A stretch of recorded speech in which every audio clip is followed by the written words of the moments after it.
যার বয়স 35 এবং ওনার কয়েকটা ছিল শরীর প্রবলেম নিয়ে সমস্যা হচ্ছে, তাই নিয়ে প্রশ্ন ছিল। যাই হোক, সমস্যাটা দেখুন, এই হাতটাই দেখুন, এই যে হৃদয় রেখাটা কত স্পট পড়ে আছে, এবং এখানে মঙ্গলটা দেখুন আর শুক্রটা দেখুন, প্লাস এই যে এইখানটা কতটা ডিস্টার্ব হয়ে আছে, যার ফলে ওনার সুগার, শরীর অসুস্থ, হার্টের প্রবলেম, এবং মানে কি বলে, শরীরে যে বিভিন্ন রকমের রোগ বাসা বেঁধে আছে তার প্রমাণ এখানে দেখে আছুন। আমাদের কি হয়, মঙ্গল আমাদের শারীরিক, এই যে দ্বিতীয় মঙ্গল শারীরিক ঊর্জা, শারীরিক রেজিস্ট্যান্ট পাওয়ার, শারীরিক সক্ষমতা দিয়ে থাকে। এখানে মঙ্গল ডিস্টার্ব থাকার জন্য কিন্তু শারীরিক ঊর্জাটা এখানে পাচ্ছে না। প্রথম মঙ্গলটা আমাদের মনের সাহস, কম্বিনেশন, যোগাযোগ দিয়ে থাকে। এখানে মঙ্গল নিচস্থ আছে, যার ফলে কী হচ্ছে, এখানে মনের জোর হারিয়ে ফেলছে। আর চন্দ্র দেখুন, চন্দ্র তো নেই বললেই চলে, এমনভাবে পড়ে। চন্দ্র না থাকার জন্য শরীরে যে সুগার প্রবলেম হচ্ছে সেটা দিয়ে প্রবলেম করছে। আর একটা জিনিস বাবা দেখুন, এখানে এই যে বক্রী রেখাটা ওনাকে মানসিক টেনশান, টর্চার দিয়ে যাচ্ছে। তারপরে এই যে শনিতে কড়া পড়ে, দেখুন এই যে শনি রবি কড়া, আমাদের হাতে কড়া পড়লে ভালো নয়, যদিও কাজের সঙ্গে পড়ে তবু কিন্তু কড়া পড়লে ওই গ্রহদের উপরে এফেক্ট আছে, যার ফলে কড়াগুলো পড়ে থাকে।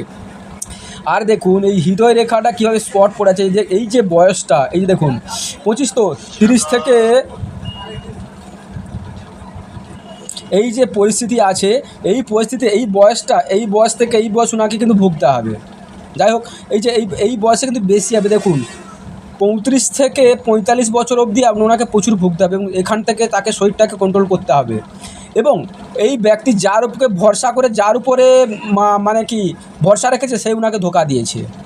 এবং মঙ্গলটা এখানে খারাপ, প্লাস এখানে থাকার জন্য শরীরিক অসুস্থতার জন্য উনি কোনো কর্ম যেতে পারবে না, কর্ম করতে পারবে না, শারীরিক অলসতা থাকবে, শরীরে প্রবলেমে চলতে পারবে। প্লাস দেখুন শুক্র খারাপ, হাতে অর্থনৈতিক অবস্থা খুব ভালো নেই, কিন্তু বৃহস্পতি ভালো থাকার জন্য কিন্তু উনি বেঁচে যাচ্ছে, উনি কিন্তু সেখান থেকে উদ্ধার হয়ে গেছে। যাই হোক, সংসারে সেরকম অশান্তি নেই, মন মানসিকতা খারাপ হলেও সেটা চালিয়ে নিচ্ছে, এখান থেকে উদ্ধার হয়ে যাচ্ছে। কিন্তু যদি এটা বৃহস্পতি খারাপ হতো তাহলে ওনাকে মানে কি টিকে রাখা মুশকিল ছিল।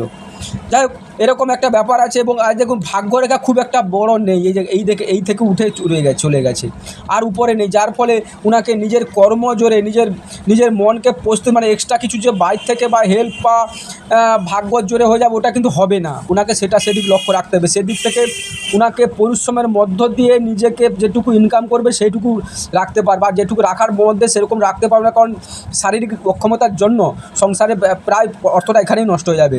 নমস্কার, চ্যানেলের সঙ্গে থাকবেন, সাবস্ক্রাইব করবেন, ধন্যবাদ।